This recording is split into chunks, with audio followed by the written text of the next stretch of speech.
మనం రోజూ డబ్బు గురించి ఆలోచిస్తాం, మాట్లాడుకుంటాం. కాని ఒక విచిత్రమైన ప్రశ్న ఎప్పుడైనా మనస్సులో మెదిలిందా? ఏంటది? ఆర్థిక శాస్త్రంలో పెద్ద పెద్ద డిగ్రీలు ఉన్న కొందరు, చాలా తెలివైన వాళ్ళు ఎందుకు అప్పుల పాలవుతారు? మంచి ప్రశ్న. అదే సమయంలో అసలు ఎలాంటి ఆర్థిక విద్య లేని సాధారణ వ్యక్తులు కోటీశ్వరులుగా ఎలా ఎదుగుతారు? ఇది కేవలం అదృష్టమా లేక తెలివితేటలా? ఇది చాలా ఆసక్తికరమైన ప్రశ్న. ఎందుకంటే దీనికి సమాధానం మనమనుకున్నట్లు లెక్కల్లో, చార్టులో లేదు. అంటే దాని సమాధానం మన మెదళ్లో ఉంది. డబ్బును నిర్వహించడం అనేది స్ప్రెడ్షీట్ల గురించి కాదు. అది పూర్తిగా మన ప్రవర్తనకు సంబంధించిన విషయం. సరిగ్గా అక్కడికే వస్తున్నాను. ఈరోజు మనం చర్చిస్తున్న అంశం కూడా అదే. మోర్గాన్ హౌసెల్ రాసిన ది సైకాలజీ ఆఫ్ మనీ నుంచి మనకు అందిన సమాచారం ప్రకారం డబ్బుతో మనకున్న సంబంధం గణితం కన్నా మనస్తత్వ శాస్త్రంతోనే ఎక్కువ ముడిపడి ఉందన్నమాట. అవును, ఆర్థిక విజయం అనేది మనం ఎంత తెలివైన వాళ్లమనే దానికన్నా మనమెలా ప్రవర్తిస్తామనే దానిపై ఆధారపడి ఉంటుంది. సరే, ఈ ఆలోచనల లోతుల్లోకి వెళ్దాం. తప్పకుండా. మనం మొదలుపెట్టాల్సిన మొదటి విషయమేంటంటే, డబ్బుకు సంబంధించి మనందరిదీ ఒకే కథ కాదు. అంటే ఎలా? ప్రతి ఒక్కరి అనుభవం వేరు. ఒకే ప్రపంచంలో బతుకుతున్నా డబ్బు విషయంలో మనం చూసే ప్రపంచాలు పూర్తిగా వేరుగా ఉంటాయి. అవును, ఈ విషయం నన్ను చాలా ఆశ్చర్యపరిచింది. ఒకరికి డబ్బు అంటే భద్రత, మరొకరికి స్వేచ్ఛ, ఇంకొకరికి వాళ్ల శక్తిని ప్రదర్శించే సాధనం. కరెక్ట్. ఉదాహరణకు మహామాంద్యం అంటే గ్రేట్ డిప్రెషన్ సమయంలో పెరిగిన వ్యక్తికి స్టాక్ మార్కెట్ అంటేనే భయం. నిజమే. అదే 1990లలో టెక్ బూమ్ చూసిన వ్యక్తికి అది ఒక అద్భుతమైన అవకాశంలా కనిపిస్తుంది. ఇద్దర్లో ఎవరూ తప్పు కాదు, ఎవరూ తెలివి తక్కువ వాళ్లు కాదు. వాళ్ల అనుభవాలు వేరు, అంతే కదా? మీరు చెప్పిన దానికి ఇంకొక కోణం కూడా ఉంది. మన ఆర్థిక నిర్ణయాలను మన చదువు కన్నా ఎక్కువగా మనం పెరిగిన వాతావరణం, చూసిన పరిస్థితులే తీర్చిదిద్దుతాయి. డబ్బును చూసే విధానం ఎంత వేరుగా ఉంటుందో ఆలోచించండి. కరెక్ట్. ఒకరి నిర్ణయాలను మరొకరు అంత తేలికగా విమర్శించలేరు. అయితే ఇక్కడ నాకొక సందేహం వస్తోంది. అడగండి. మన అనుభవాలే మనని ఇలా బందీలుగా చేస్తే మరి ఒక పేద కుటుంబంలో పుట్టిన వ్యక్తి ఎప్పటికీ రిస్క్ తీసుకోలేడా? వాళ్ళు ఆ మైండ్ సెట్ నుండి బయటికి రాలేరా? మంచి ప్రశ్న. రాలేరని కాదు, కానీ దానికి ముందుగా వాళ్లు తమ ప్రవర్తన వెనుక ఉన్న కారణాన్ని గుర్తించాలి. అంటే స్వీయ పరిశీలన చేసుకోవాలన్నమాట. అవును. నేను ఎందుకు ఇలా ఆలోచిస్తున్నాను అని ప్రశ్నించుకోవాలి. తమ ఆర్థిక భయాలు లేదా ఆశలు ఎక్కడ నుండి వస్తున్నాయో అర్థం చేసుకున్నప్పుడు వాళ్లు మరింత స్పృహతో నిర్ణయాలు తీసుకోగలరు. ఇది ఇతరులను అర్థం చేసుకోవడానికి కూడా సహాయపడుతుంది కదా? ఖచ్చితంగా. సోషల్ మీడియాలో ఒకరు ఖరీదైన వెకేషన్కు వెళ్లిన ఫోటో పెడితే వాళ్ల ఆదాయం, లక్ష్యాలు, అప్పులు ఇవేవి మనకు తెలియవు. అవును. వాళ్లతో మనల్ని పోల్చుకోవడమనేది మనం ఓడిపోయే ఆట ఆడినట్లే. నిజమే. ఇక మరో ఆసక్తికరమైన అంశానికి వద్దాం. డబ్బు సంపాదించడం ఒక ఎత్తైతే దాన్ని నిలబెట్టుకోవడం మరొక ఎత్తు. ఎగ్జాక్ట్లీ. ఈ రెండిటికీ వేర్వేరు నైపుణ్యాలు కావాలనే విషయం చాలామంది గ్రహించరు. ఖచ్చితంగా. డబ్బు సంపాదించటానికి రిస్క్ తీసుకోవాలి, ఆశావాదంతో ఉండాలి, కొంచెం దూకుడుగా వ్యవహరించాలి. కాని సంపాదించిన డబ్బును నిలబెట్టుకోవడానికి దీనికి పూర్తి వ్యతిరేకమైన గుణాలు కావాలి. అవేంటి? వినయం, పొదుపు మరియు మన సంపదను ఎప్పుడైనా కోల్పోగలమనే కొద్దిపాటి భయం కూడా ఉండాలి. భయమా? ఒక రకమైన జాగ్రత్త అన్నమాట. ఇక్కడ నేను ఒక అద్భుతమైన కథను పంచుకోవాలి. రొనాల్డ్ రీడ్ అనే ఒక వ్యక్తి. చెప్పండి. అతను అమెరికాలో ఒక సాధారణ జానిటర్గా, గ్యాస్ స్టేషన్ అటెండెంట్గా పనిచేశాడు. అతను 92 ఏళ్ల వయసులో చనిపోయినప్పుడు అతని ఆస్తి $8 మిలియన్. $8 మిలియన్?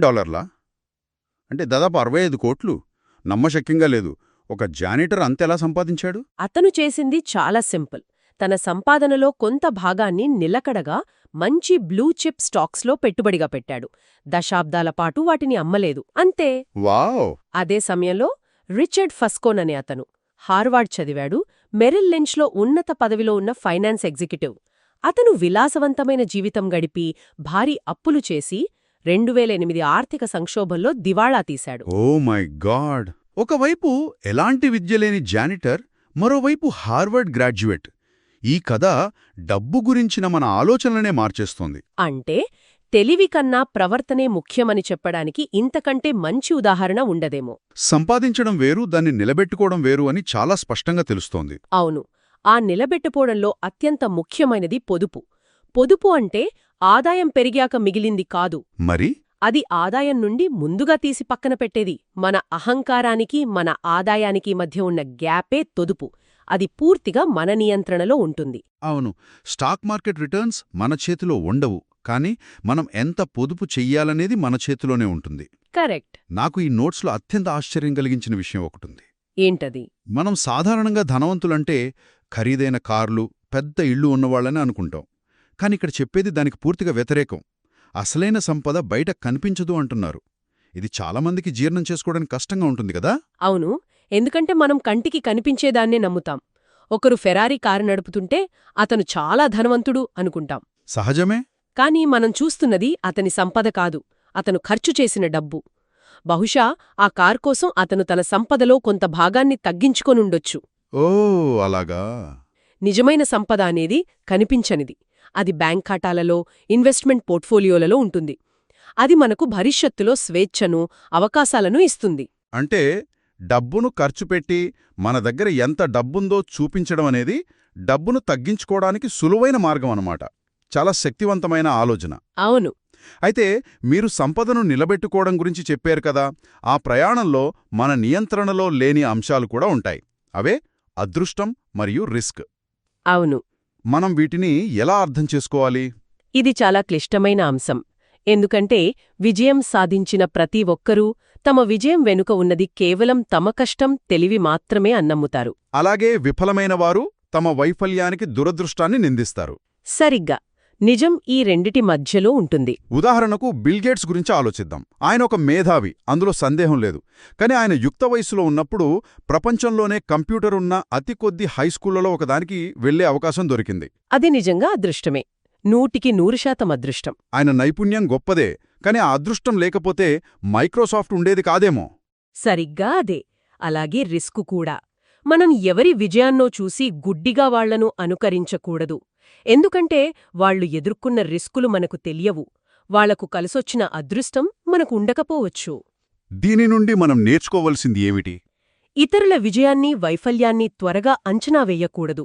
విజయం పూర్తిగా మన కష్టం వల్లే రాలేదని, అలాగే వైఫల్యం పూర్తిగా మన తప్పు కాదని గుర్తించాలి. మనల్ని మనం క్షమించుకోవాలి, ఇతరుల పట్ల దయతో ఉండాలి. ఈ ఆలోచనా విధానం పెట్టుబడులకు ఎలా వర్తిస్తుంది? అంటే షార్ట్కట్స్ కాకుండా దీర్ఘకాలికంగా ఆలోచించడం ఎంత ముఖ్యం? ఇక్కడే కాంపౌండింగ్ శక్తి ప్రస్తావనకు వస్తుంది. చాలామందికి పదం తెలుసు, కానీ దాని వెనుక ఉన్న మ్యాజిక్ అర్థం కాదు. కొంచెం వివరిస్తారా? తప్పకుండా. కాంపౌండింగ్ అనేది ఒక చిన్న మంచుగడ్డను కొండపై నుండి దొర్లించినట్లు. మొదట అది చాలా నెమ్మదిగా, చిన్నగా ఉంటుంది. కాని దొర్లుతున్న కొద్దీ అది తనతో పాటు మరింత మంచును అంటించుకుని చివరకు ఒక భయంకరమైన హిమపాతంలా తయారవుతుంది. మంచి పోలిక. మన డబ్బు కూడా అంతే.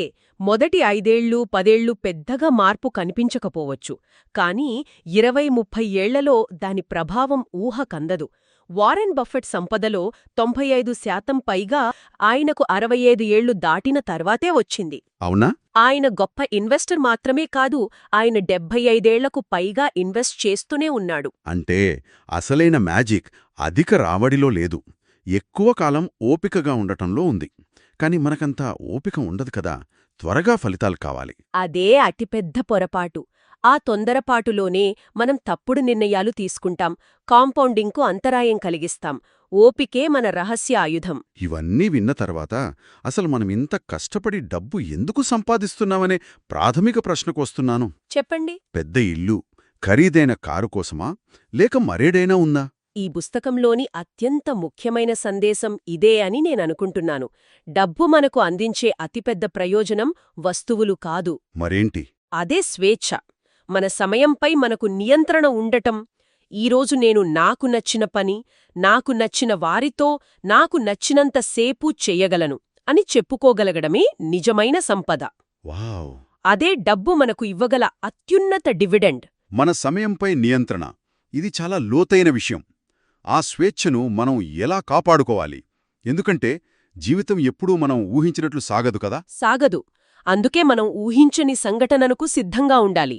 దీన్నే రూమ్ ఫర్ ఎర్రర్ అంటారు. అంటే మన ప్రణాళికలో పొరపాట్లకు చోటు కల్పించడం. అవును, ఉద్యోగం పోవచ్చు, మార్కెట్లు పడిపోవచ్చు, ఆరోగ్య సమస్యలు రావచ్చు. ఇలాంటి వాటికోసం ఎమర్జెన్సీ ఫండ్ లేదా కొంత నగదును పక్కన పెట్టడం చాలా ముఖ్యం. ఇది మనల్ని నిరాశావాదులుగా మార్చదు, వాస్తవికంగా ఉండేలా చేస్తుందన్నమాట. కరెక్ట్.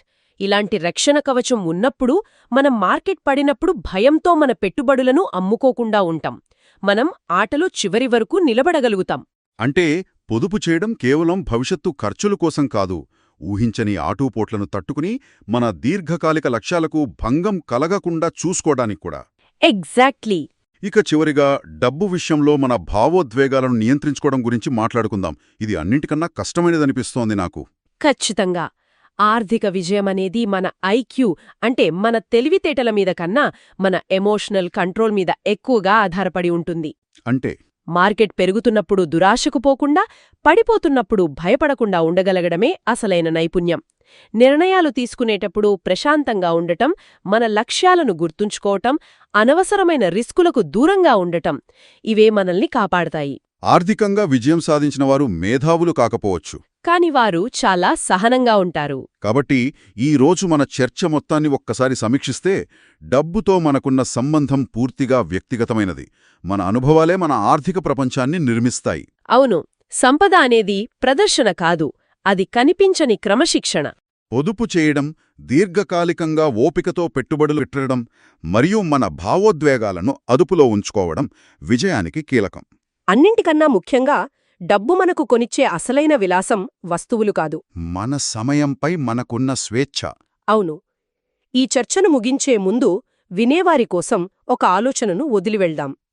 డబ్బుతో మీ సంబంధాన్ని నిర్వచించేది మీ జీతం అంకె కాదు, మీ అలవాట్లు మరియు మీ ఆలోచనా విధానం. మరి ఈరోజు మన చర్చ తర్వాత డబ్బు గురించి మీరు నమ్ముతున్న కథలో మార్చుకోవాలనుకుంటున్న ఆ ఒక్క అధ్యాయమేంటి?